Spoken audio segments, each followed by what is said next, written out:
Hello student, last class में अपन discuss कर रहे थे अबाउट डायमेंशन फॉर्मूलाज और आप लोगों ने आई थिंक 18-20 फिजिकल क्वांटिटीज के डायमेंशन फॉर्मूला फाइंड आउट कर लिए थे। अब अपन आगे प्रोसीड करते हैं और सबसे पहले बात करते हैं हम एंगल। एंगल का फॉर्मूला क्या होता है? आर्क अपॉन रेडियस और you can say length of arc upon length of radius। तो dimension formula of angle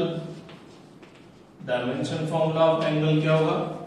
dimension formula of arc upon dimension formula of radius. तो डायमेंशन फॉर्मूला ऑफ एंगल किसके equal होगा? Dimension formula of arc. Arc means length of arc और length का dimension formula कितना होता है? L1। Dimension formula of radius, अगर ये भी लेते हैं L1 तो ये क्या हो जाएगा? कैंसिल हो जाएगा, 1 आ जाएगा। It's means angle is dimensionless. Angle क्या है? Dimensionless quantity. लेकिन जब अपन एंगल के यूनिट के बारे में बात करते हैं, अगर अपन यूनिट ऑफ एंगल की बात करते हैं तो यूनिट ऑफ एंगल अपन ऐसे नहीं फाइंड आउट करते कि unit of arc metre, unit of length radius metre upon metre 1। लेकिन अपन एंगल का यूनिट ऐसे फाइंड आउट नहीं करते। क्यों नहीं करते? क्योंकि एंगल का यूनिट तो डायरेक्ट गिवन है। एंगल का यूनिट डायरेक्ट गिवन है और एंगल का यूनिट क्या बोला जाता है? रेडियन। क्या बोला जाता है? रेडियन। इसका मीनिंग क्या है कि जब यूनिट की बात आती है तो एंगल का यूनिट डिराइव्ड क्वांटिटी के यूनिट के हिसाब से नहीं निकाला जाता। एंगल का यूनिट डायरेक्ट गिवन होता है, जस्ट लाइक फंडामेंटल क्वांटिटी। मास का यूनिट डायरेक्ट गिवन होता है किलोग्राम, लेंथ का यूनिट डायरेक्ट गिवन होता है मीटर, करंट का यूनिट डायरेक्ट गिवन होता है एम्पियर, टेम्परेचर का डायरेक्ट यूनिट गिवन होता है केल्विन। तो उसी तरह से एंगल का भी डायरेक्ट यूनिट गिवन है रेडियन। लेकिन जब एंगल के डायमेंशन फॉर्मूला की बात करते हैं तो एंगल का डायमेंशन फॉर्मूला फंडामेंटल क्वांटिटीज के डायमेंशन फॉर्मूला के हिसाब से नहीं होता, क्योंकि फंडामेंटल क्वांटिटीज का डायमेंशन फॉर्मूला डायरेक्ट होता है। मास का m, लेंथ का l, टाइम का t, करंट का a। तो फंडामेंटल क्वांटिटीज का यूनिट और डायमेंशन फॉर्मूला तो डायरेक्ट गिवन होगा। मींस फंडामेंटल क्वांटिटीज के यूनिट और डायमेंशन फॉर्मूला को अपन एनी अदर फिजिकल क्वांटिटी के फॉर्म में रिप्रेजेंट नहीं करते। लेकिन जब अपन एंगल की बात करते हैं तो एंगल का यूनिट तो गिवन होता है, just like fundamental quantity direct given होता है रेडियन। लेकिन जब इसके डायमेंशन फॉर्मूले की बात होती है तो इसका डायमेंशन फॉर्मूला डायरेक्ट नहीं दिया गया। इसका डायमेंशन फॉर्मूला अपन ने फाइंड आउट किया in terms of dimension formula of fundamental quantity. बोले तो जब एंगल के यूनिट की बात करते हैं तो इसको ट्रीट करते हैं एज अ फंडामेंटल क्वांटिटी, और जब डायमेंशन फॉर्मूले की बात करते हैं तो एंगल ट्रीट हो रहा है जस्ट लाइक अ डिराइव्ड क्वांटिटी। जिस तरह से अपन ने 15-20 के डायमेंशन फॉर्मूले फाइंड आउट किए, अपन ने उसी तरह से एंगल का डायमेंशन फॉर्मूला फाइंड आउट किया। तो एंगल का यूनिट तो होता है फंडामेंटल क्वांटिटी के हिसाब से, लेकिन एंगल का डायमेंशन फॉर्मूला होता है डिराइव्ड क्वांटिटी के हिसाब से। दैट्स व्हाई एंगल और सॉलिड एंगल को एक अलग टाइप की क्वांटिटीज में रखा, जिसको अपन क्या बोलते हैं? Supplementary quantities.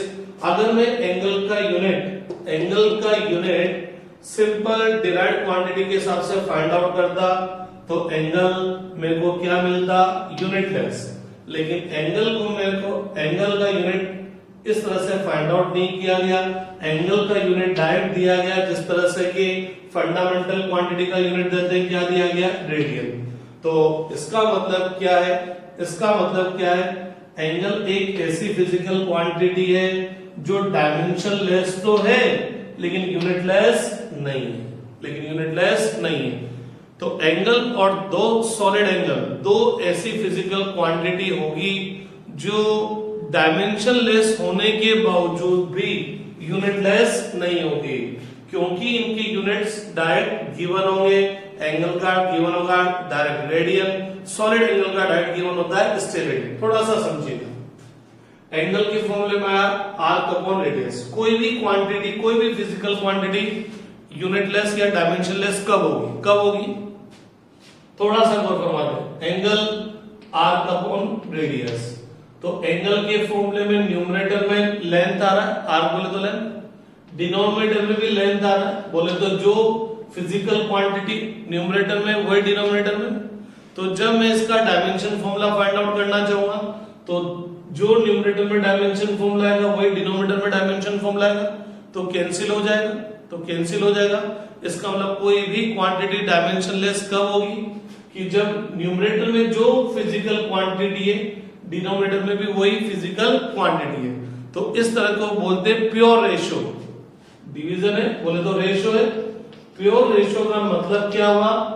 न्यूमरेटर और डिनोमिनेटर में एक ही टाइप की फिजिकल क्वांटिटी होगी, और जब न्यूमरेटर और डिनोमिनेटर में एक ही टाइप की फिजिकल क्वांटिटी होगी तो जो यूनिट ऊपर वही यूनिट नीचे, जो डायमेंशन फॉर्मूला ऊपर वही डायमेंशन फॉर्मूला नीचे, तो ये यूनिट और डायमेंशन फॉर्मूला एक दूसरे से क्या हो जाएंगे? कैंसिल। तो सिंपल वे में देखा जाए तो जो भी प्योर रेशियो होगा वो यूनिटलेस भी होगा और डायमेंशनलेस भी होगा, लेकिन दो एक्सेप्शन है। क्यों? क्योंकि अगर मैं इसका यूनिट, एंगल का यूनिट सिंपल इस मेथड से फाइंड आउट करता, ये भी यूनिटलेस आता, लेकिन एंगल का यूनिट इस मेथड से फाइंड आउट नहीं किया गया। एंगल का यूनिट डायरेक्ट गिवन है रेडियन।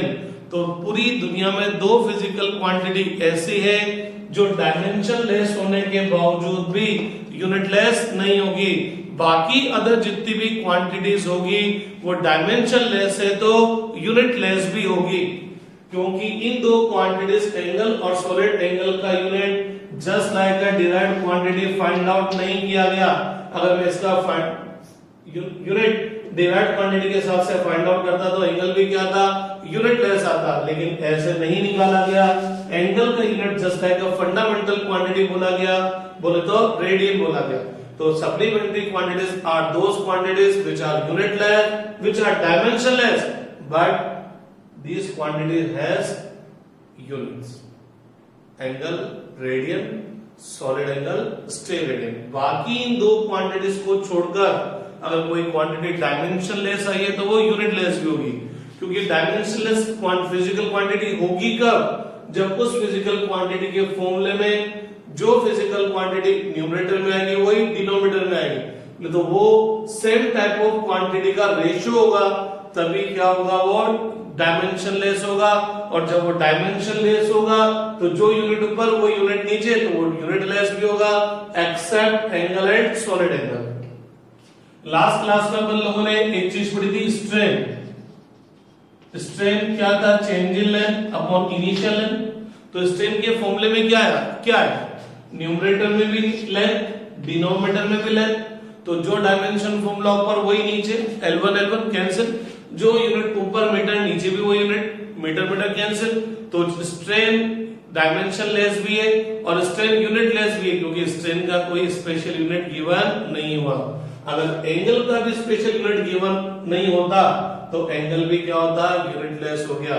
तो दुनिया में केवल दो ही फिजिकल क्वांटिटी ऐसी है जो डायमेंशनलेस होने के बावजूद भी क्या होगी? यूनिटलेस, सॉरी डायमेंशनलेस होने के बावजूद भी उनका क्या होगा? अपना यूनिट होगा। बाकी अदर जितनी भी क्वांटिटीज होगी वो डायमेंशनलेस है तो वो यूनिटलेस भी होगी। तो इससे एक बहुत चीज समझ में आती है क्या? अगर कोई फिजिकल क्वांटिटी डायमेंशनलेस है तो क्या वो 100% यूनिटलेस होगा? नहीं, मे बी और मे नॉट भी, क्योंकि जो डायमेंशनलेस है वो जरूरी नहीं है कि यूनिटलेस हो। या यूं बोलो, दो क्वांटिटी ऐसी होगी जो डायमेंशनलेस होने के बावजूद भी यूनिटलेस नहीं होगी, उनका अपना क्या होगा? यूनिट होगा, एंगल एंड सॉलिड एंगल। इसका मतलब ये 100% करेक्ट स्टेटमेंट नहीं है। लेकिन अगर कोई फिजिकल क्वांटिटी यूनिटलेस है तो क्या वो डायमेंशनलेस होगी? 110%। क्यों होगी? क्योंकि यूनिटलेस होगी कब? जब वो प्योर रेशियो होगी, और जब वो प्योर रेशियो होगी तो वो भी डायमेंशनलेस होगी।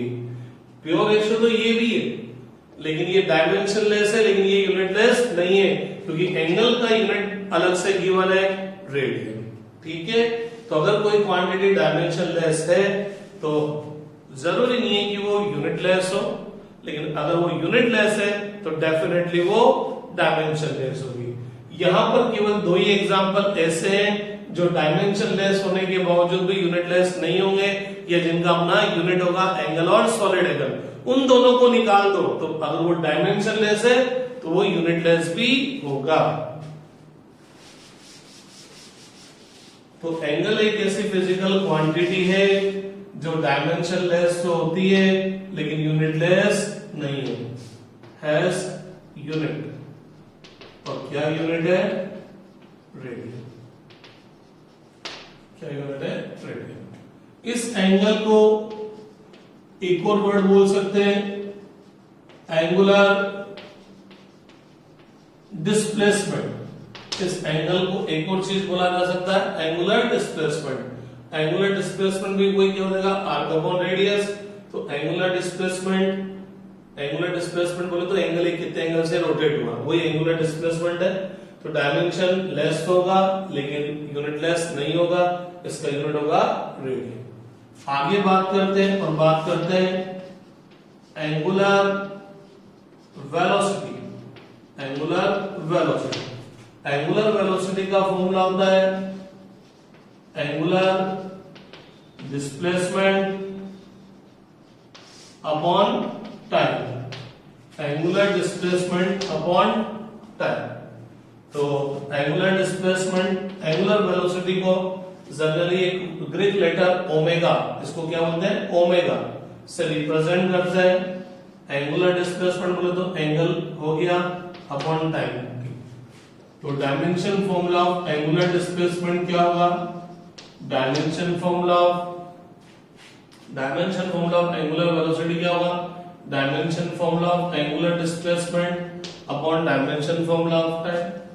Dimension formula of angular displacement तो भी अपन देख रहे हैं, डायमेंशनलेस है। टाइम का कितना होता है? t1, तो ये कितना हो जाएगा? t power -1। ठीक है, आगे बात करते हैं angular velocity, angular acceleration. Angular velocity तो अपन देख के आ चुके हैं। एंगुलर एक्सेलरेशन, एंगुलर एक्सेलरेशन क्या होगा? Angular velocity upon time. क्या होगा? Upon time.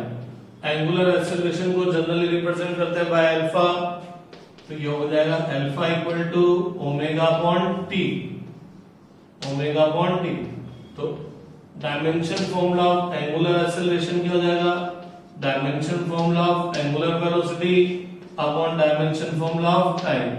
Dimension formula of angular velocity ऊपर अभी भी जस्ट फाइंड आउट किया है, t पावर -1। टाइम का कितना? t1, तो कितना हो जाएगा? t power -2। Moment of inertia, moment of inertia. Moment of inertia क्या चीज होती है उसको अपन रोटेशनल मोशन में स्टडी करेंगे। हाल फिलहाल तो बस अपन केवल उसका डायमेंशन फॉर्मूला देख रहे हैं, तो उसका फॉर्मूला देख लेते हैं, I = mr²। Here m is the mass and r is the perpendicular distance। तो dimension formula of moment of inertia क्या होगा?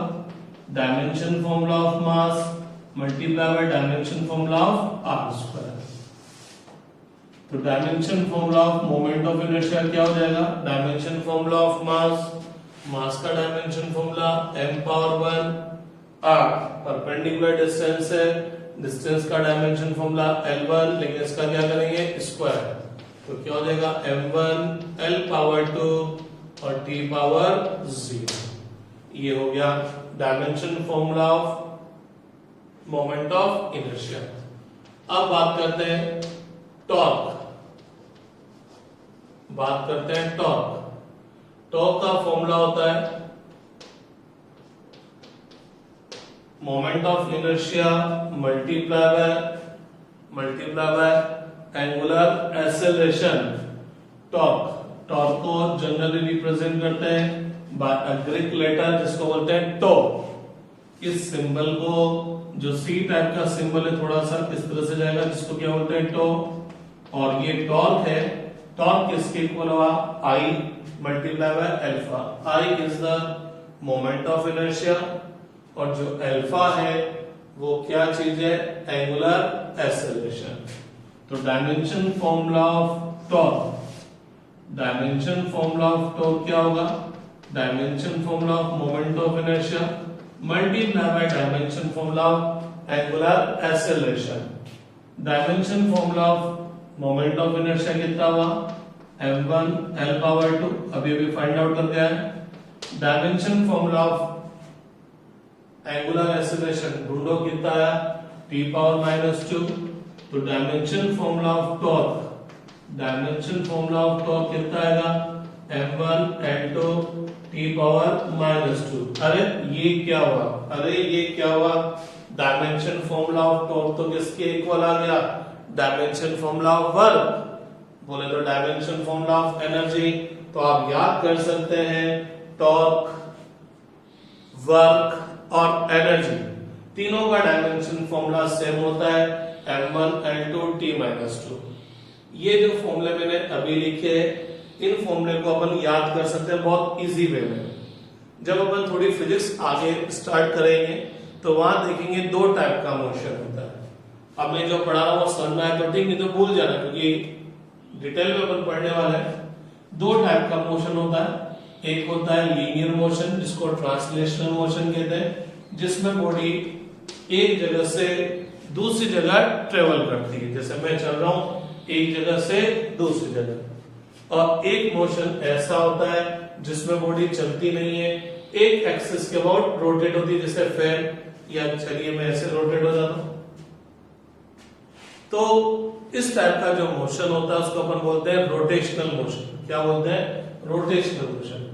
तो ट्रांसलेशनल मोशन में बॉडी एक जगह से दूसरी जगह गई और रोटेशनल मोशन में बॉडी क्या होगी, रोटेशनल मोशन में बॉडी क्या होगी, एक ही जगह पर इस तरह से रोटेट होगी, एक ही जगह पर इस तरह से रोटेट होगी। तो क्या होगा, ट्रांसलेशनल मोशन में बॉडी यहां से आ गया तो यहां से यहां तक का जो डिस्टेंस है उसको बोलते हैं लीनियर डिस्प्लेसमेंट, जिसको अपन सिंपल डिस्प्लेसमेंट बोल देते हैं। ट्रांसलेशनल मोशन में जो वेलोसिटी होती है वो क्या होती है, डिस्प्लेसमेंट अपॉन टाइम। एक्सेलरेशन क्या होता है, change in velocity upon time. Translational motion में एक आता है फोर्स जिसकी वजह से बॉडी मूव करती है, ठीक है। ट्रांसलेशनल मोशन में एक और चीज आती है मोमेंटम, क्वांटिटी ऑफ मोशन जिसको बोलते हैं मास मल्टीप्लाई बाय वेलोसिटी। इसी तरह से जब कोई बॉडी रोटेट करती है, जब कोई बॉडी रोटेट करती है, यहां से चौक घूम के यहां पर आ गई तो चौक कितने एंगल से रोटेट हुई, थीटा से। तो जब ट्रांसलेशनल मोशन और रोटेशनल मोशन दोनों को कंबाइन करते हैं तो पता लगता है जो चीज ट्रांसलेशनल मोशन में डिस्प्लेसमेंट है वो चीज रोटेशनल मोशन में एंगुलर डिस्प्लेसमेंट है। जो चीज ट्रांसलेशनल मोशन में लीनियर वेलोसिटी है वो चीज रोटेशनल मोशन में एंगुलर वेलोसिटी है। जो चीज ट्रांसलेशनल मोशन में एक्सेलरेशन है वो चीज रोटेशनल मोशन में एंगुलर एक्सेलरेशन है। जो चीज ट्रांसलेशनल मोशन में फोर्स है वो चीज रोटेशनल मोशन में टॉर्क है। मींस खिसकाने के लिए, चलाने के लिए, बॉडी को एक जगह से दूसरी जगह ले जाने के लिए फोर्स की रिक्वायरमेंट होती है। उसी तरह से बॉडी को रोटेट करने के लिए किसकी रिक्वायरमेंट होती है, टॉर्क की। जो चीज ट्रांसलेशनल मोशन में लीनियर मोमेंटम है जिसको अपन सिंपल मोमेंटम बोलते हैं, वो चीज रोटेशनल मोशन में क्या है, एंगुलर मोमेंटम। अब आप देखिए ये जो वेलोसिटी होती है, वेलोसिटी का क्या फॉर्मूला आता है, डिस्प्लेसमेंट अपॉन टाइम। तो एंगुलर वेलोसिटी का क्या फॉर्मूला आ जाएगा, एंगुलर डिस्प्लेसमेंट अपॉन टाइम। बोले तो s की जगह क्या आ जाएगा, थीटा। लीनियर एक्सेलरेशन जिसको अपन सिंपल एक्सेलरेशन बोलते हैं, change in velocity upon time होता है। तो एंगुलर एक्सेलरेशन क्या हो जाएगा, change in angular velocity upon time हो जाएगा। ठीक है। अब एक और चीज, क्या चीज, जो चीज ट्रांसलेशनल मोशन में मास होता है वही चीज रोटेशनल मोशन में क्या होता है, मोमेंट ऑफ इनर्शिया। जब अपन Newton's laws of motion chapter study करेंगे तब अपन देखेंगे मास का क्या इंपॉर्टेंस होता है, वो अपन बाद में समझेंगे। अभी तो बस यूं समझ लो जो चीज वहां m है वो चीज यहाँ आई। तो वहां पर अपन ने फोर्स का फॉर्मूला देखा था, क्या देखा था, मास मल्टीप्लाई बाय एक्सेलरेशन। तो जो चीज रोटेशनल मोशन, जो चीज ट्रांसलेशनल मोशन में फोर्स है वो चीज रोटेशनल मोशन में क्या है, टॉर्क। जो चीज ट्रांसलेशनल मोशन में मास है रोटेशनल मोशन में क्या है, आई, मोमेंट ऑफ इनर्शिया। जो चीज ट्रांसलेशनल मोशन में एक्सेलरेशन है वो चीज रोटेशनल मोशन में क्या है, एंगुलर एक्सेलरेशन। तो टो का फॉर्मूला आ गया I alpha. Similarly P equal to mv, momentum equal to mass multiply by velocity. तो जो इंपॉर्टेंस ट्रांसलेशनल मोशन में मोमेंटम की है वही चीज रोटेशनल मोशन में क्या है, एंगुलर मोमेंटम। जो चीज ट्रांसलेशनल मोशन में मास है वो चीज रोटेशनल मोशन में क्या है, मोमेंट ऑफ इनर्शिया। जो चीज ट्रांसलेशनल मोशन में वेलोसिटी है वो यहाँ क्या है, एंगुलर वेलोसिटी। तो एक और फॉर्मूला बन गया मेरे पास, angular momentum equal to moment of inertia multiply by angular velocity. तो 26 की बात करें, एंगुलर मोमेंटम क्या हो जाएगा, J equal to I omega, क्योंकि जो चीज ट्रांसलेशनल मोशन में P है वो चीज रोटेशनल मोशन में J है। तो P इक्वल टू mv होता है तो m की जगह I आ जाएगा, v की जगह ओमेगा जाएगा। तो dimension formula of angular momentum क्या होगा, dimension formula of moment of inertia, अरे ये रहा dimension formula of moment of inertia m1 n2 multiply by dimension formula of angular velocity. Angular velocity का डायमेंशन फॉर्मूला कितना होता है, t-1। तो dimension formula of moment of inertia हो गया m1 n2 t-1। ठीक है, तो ये रोटेशनल मोशन से कनेक्टेड जो फिजिकल क्वांटिटी आती है उनके मैंने डायमेंशन फॉर्मूला आपको बता दिए।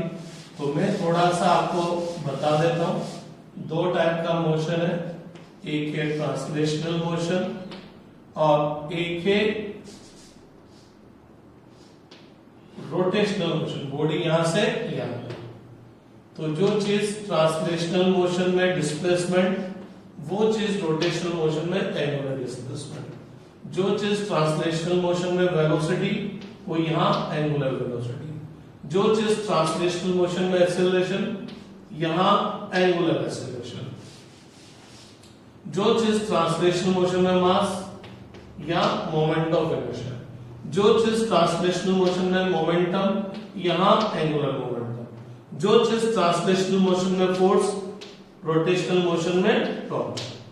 ठीक है, तो अब आप देखना वेलोसिटी क्या होती है, displacement upon time. Angular velocity angular displacement upon time. Acceleration change in velocity v2 minus v1 लिख दो upon time. Angular acceleration change in angular velocity upon time. Momentum p equal to mv, तो p m की जगह यहां क्या आ जाएगा, क्या आ जाएगा i और v की जगह omega. Force mass multiply bye acceleration torque, m की जगह i और a की जगह अल्फा। आगे सारे फॉर्मूले। अब ये क्या बलाएं होती है इनको अपन जब चैप्टर पढ़ेंगे, बहुत बड़ा चैप्टर है रोटेशनल मोशन, वहां पर अपन बहुत डिटेल में पढ़ेंगे, 15-20 दिन यही पढ़ने वाले अपन उस चैप्टर के अंदर। ये तो हाल फिलहाल अपन यूनिट्स के हिसाब से बात कर रहे हैं। तो पता लगा, क्या पता लगा, एंगल यूनिटलेस तो है लेकिन डायमेंशनलेस नहीं है। दो ही फिजिकल क्वांटिटी ऐसी है जो यूनिटलेस होने के बावजूद भी डायमेंशनलेस नहीं है, एंगल एंड सॉलिड एंगल। बाकी जितनी सारी क्वांटिटी अगर वो यूनिटलेस है तो वो डायमेंशनलेस होगी। मींस मैं बोल सकता हूं अगर कोई क्वांटिटी डायमेंशनलेस है तो दो क्वांटिटी को छोड़कर बाकी सब यूनिटलेस होगी। लेकिन अगर कोई क्वांटिटी यूनिटलेस है तो डेफिनेटली वो क्या होगी, डायमेंशनलेस होगी। टॉर्क का डायमेंशन फॉर्मूला है m1 into t minus 2, तो टॉर्क, वर्क और एनर्जी, इनका डायमेंशन फॉर्मूला क्या होता है भैया, सेम होता है।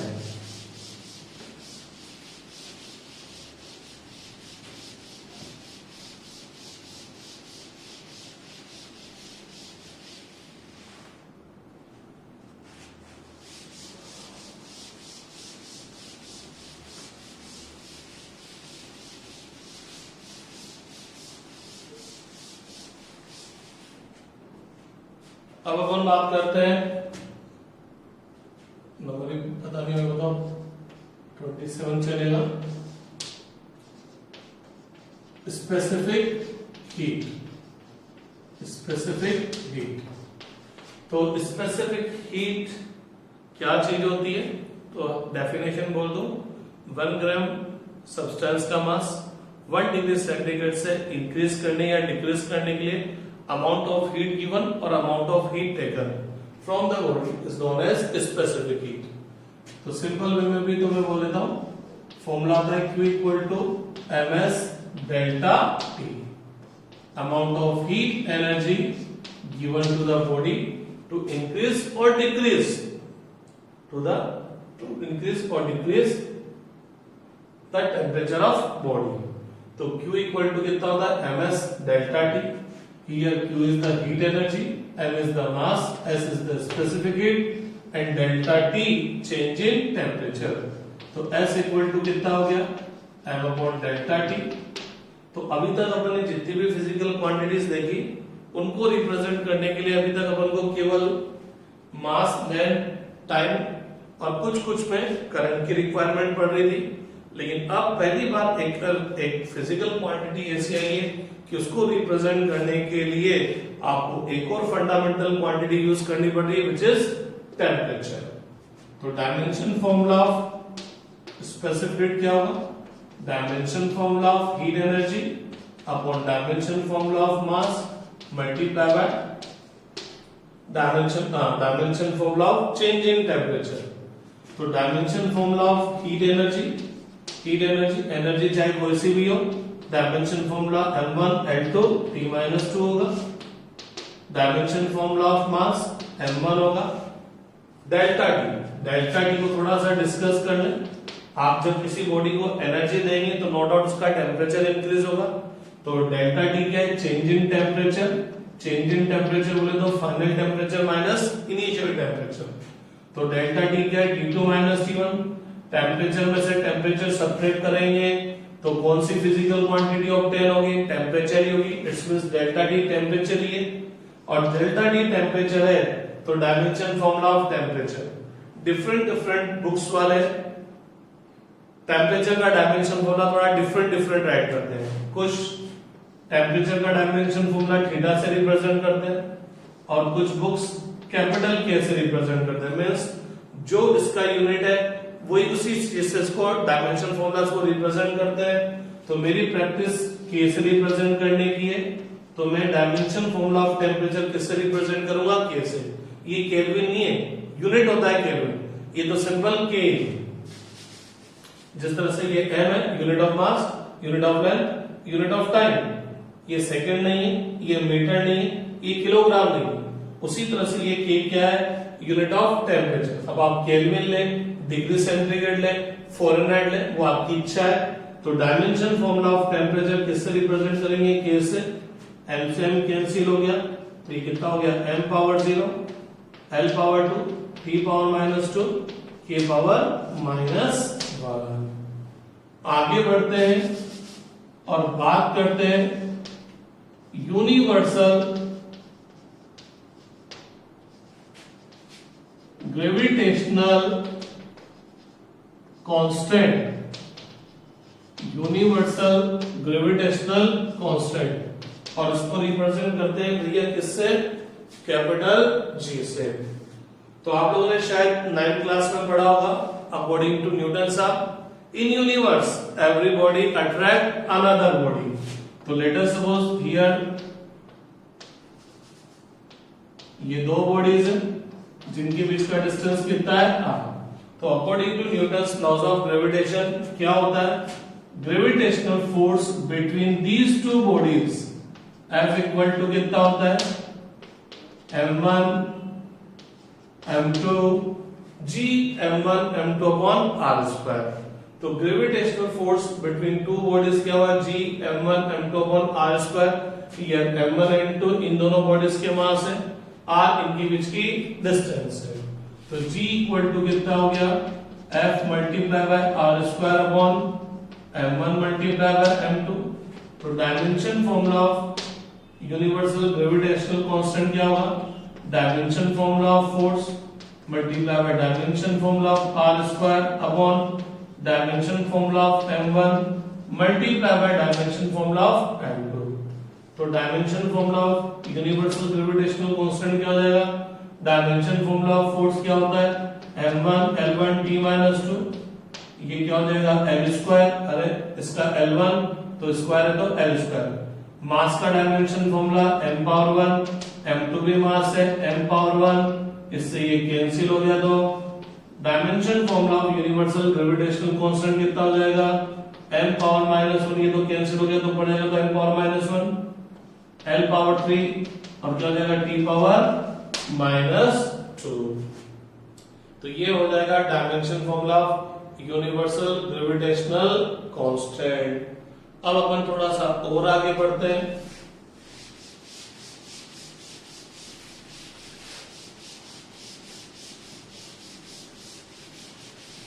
और डिस्कस करते हैं about time period.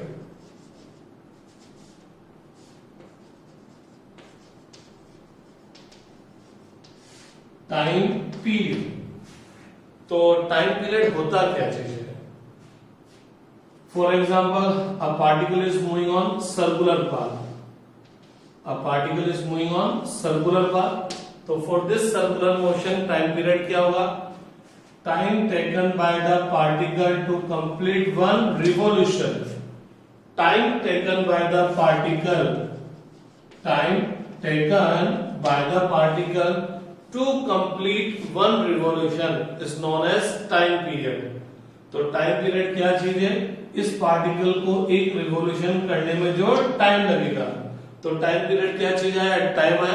Let us suppose ये 10 सेकंड में अपना एक रिवॉल्यूशन एक चक्कर पूरा कर लेती है, तो टाइम पीरियड कितना आएगा 10 सेकंड। आपकी जो अर्थ है वो सन के अराउंड क्या कर रही है, रिवॉल्व कर रही है। तो टाइम पीरियड ऑफ अर्थ कितना बोलते हैं, कितने टाइम में अपना एक रिवॉल्यूशन कंप्लीट कर लेती है, 365 डेज। इसी तरह से आपकी अर्थ रोटेट भी करती है, तो आपकी अर्थ अपनी एक्सिस पर कितने टाइम में अपना एक रोटेशन कंप्लीट कर लेती है, 24 आवर्स। तो अर्थ के पास दो टाइप की मोशन होता है, एक तो अर्थ अपनी जगह पर रोटेट होता है, लेकिन रोटेट होने के साथ साथ वो आगे भी बढ़ता जाता है और सन के चारों तरफ चक्कर भी लगाता है। तो ये जो रोटेशन है, इस रोटेशन का टाइम पीरियड कितना है, 24 आवर्स, जिसकी वजह से डे नाइट होते हैं। और वो सन के अराउंड रिवॉल्व करती है, जिसका टाइम पीरियड कितना होता है, 365 डेज, जिसकी वजह से सीजन्स आते हैं, विंटर, समर्स, रेनी सीजन आते हैं।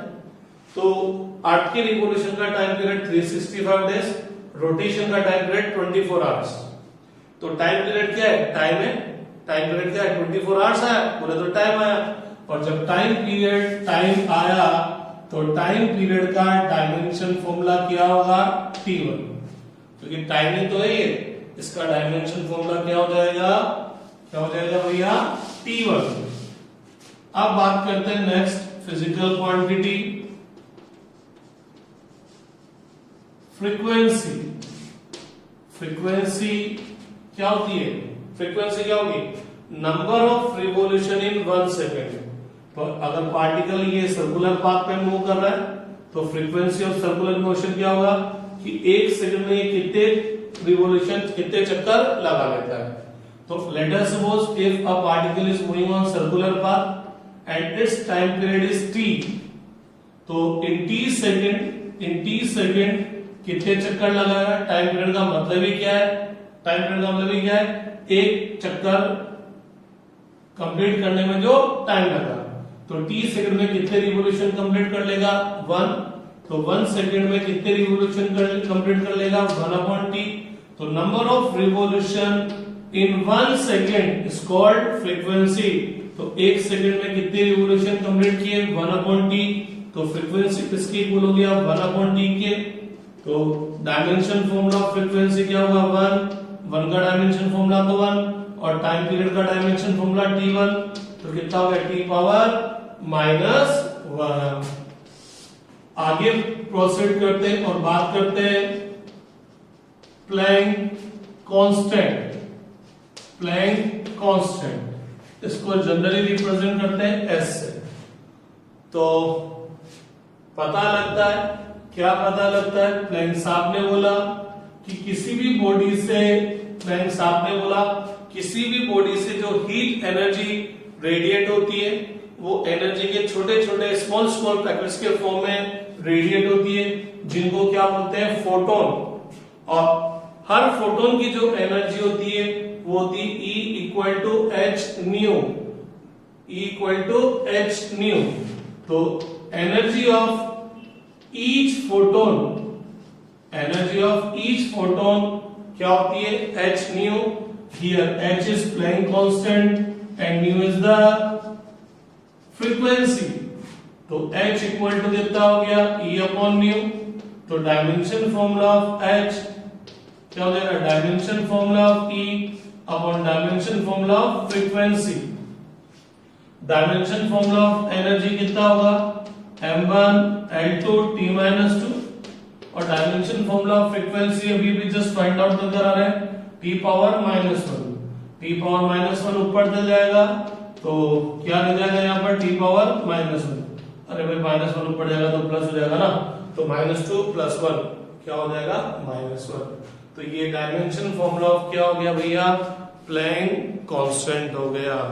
और पता लगा, क्या पता लगा, अरे प्लैंक कांस्टेंट का डायमेंशन फॉर्मूला तो वही आ रहा है जो थोड़ी देर पहले फाइंड आउट किया था।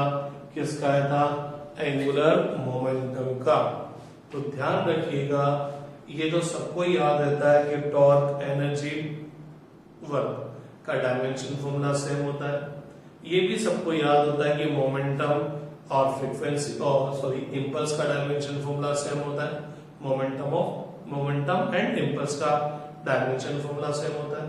ये भी सबको याद होता है कि प्रेशर, स्ट्रेस और मॉडुलस ऑफ इलास्टिसिटी इनका डायमेंशन फॉर्मूला सेम होता है। लेकिन बहुत कम को याद होता है कि प्लैंक कांस्टेंट और एंगुलर मोमेंटम का भी डायमेंशन फॉर्मूला सेम होता है। तो आज मैंने थोड़े बहुत के और बताया। ये मैंने केवल इसलिए डायमेंशन फॉर्मूला कुछ फिजिकल क्वांटिटी के लिए इसलिए बताया ताकि अपन जब डायमेंशन एनालिसिस मेथड पर बेस्ट न्यूमेरिकल सोल्व करें तो एटलीस्ट कुछ फिजिकल क्वांटिटी के डायमेंशन फॉर्मूला आपको याद होने चाहिए। अगर आपको ये समझ में नहीं आता कि यार ये क्वांटिटी क्या है तो टेंशन करने की जरूरत नहीं है। जब अपन चैप्टर पढ़ेंगे तब अपने आप पता लग जाएगा इम्पल्स क्या होगा, फोर्स क्या होगा, मोमेंटम क्या होगा, मोमेंट ऑफ इनर्शिया क्या होगा, स्ट्रेस क्या होगा, स्ट्रेन क्या होगा। ये पूरी की पूरी फिजिक्स में चैप्टर्स हैं इनके। तो ये क्वांटिटी क्या है, इनकी क्या डेफिनेशन, इनकी क्या इंपॉर्टेंस है, अभी इस पर नहीं जाएंगे। अभी केवल किस पे जाएंगे कि हाँ हम किसी भी क्वांटिटी का डायमेंशन फॉर्मूला कैसे फाइंड आउट करेंगे।